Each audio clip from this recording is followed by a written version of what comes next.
I want to ask you about Defence Secretary Pete Hegseth. He has upset the left again, this time with a tattoo. Reportedly, it's a new tattoo. It's in Arabic, and it's a symbol of defiance. Do you know what's the meaning behind this tattoo and why it's enraging the left so much? So the tattoo says kafir, which means infidel, which is what Islamists call people who are fair game for being killed. You know, the Islamist, the radical Islam that we have today, that we're dealing with today, is an imperialist vision. They want a world caliphate, and they believe that they should be able to rule. And anybody who is an infidel is, you know, fair game. Their life does not count for anything. And it's his defiance. He's saying, come at me, come get me. I am exactly that thing that you fear and that you loathe and that you hate and that you want to kill. And I think, honestly, pretty cool, pretty sexy. I'm not above admitting that.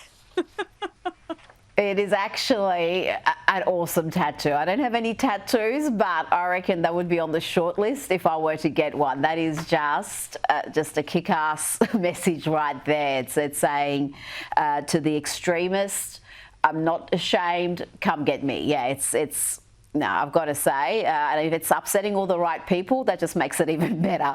Now, but Tia, I'm still not sure whether this next story is an April Fool's joke or not. It was certainly released, this information, well before April 1 here in Australia, and that is that Kamala Harris, yes, the failed vice presidential candidate, is heading to Australia to a real estate conference. She's going to headline a real estate conference on the Gold Coast, where she's rumoured to be paid $500,000, I'm not sure that that's US or Australian dollars, to deliver one of her infamous word salads.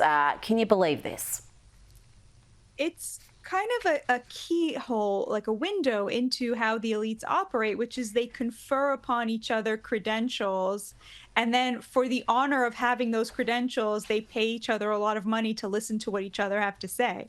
And that's the whole game, really, is you go to an elite university, you get these elite credentials, you become part of the club. That credential was given to you by an equally godless, empty-headed, you know, immoral, amoral character.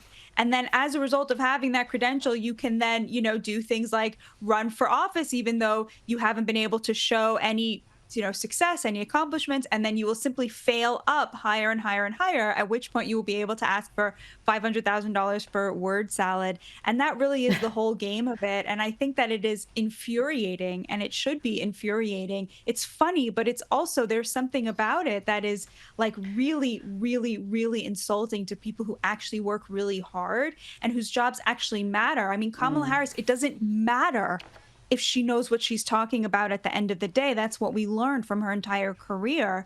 But there are people out there who make a fraction of what she makes, whose jobs actually really matter. And if they mess things up, people die, you know? And what do they have to show for it?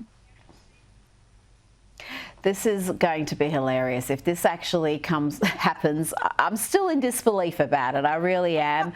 And who's going to be buying tickets for this? I mean, the real estate agents probably just want to be on the Gold Coast for the big party. It's normally a bit of a junket from what I understand. They're not there for the speeches, but headlining Kamala Harris, really? Now, before you go, I've got to ask you about Columbia University. New York Post reports that fresh from botching the response to the pro-Palestinian protest on campus and the Trump administration threatening to pull $400 million in federal grants, well, they may have fresh problems at Columbia with the once prestigious school having students not accept offers. This is according to a top admissions consultant.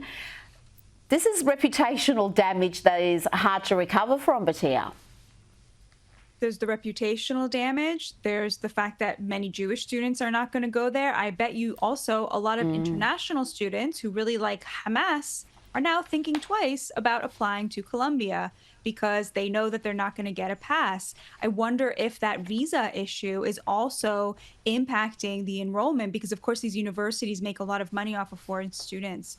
So I think, you know, we're really seeing a sea change here, and it is 100% the result of the Trump administration pulling off once again things that I thought were totally impossible, like trying to get elite universities to behave in a moral way.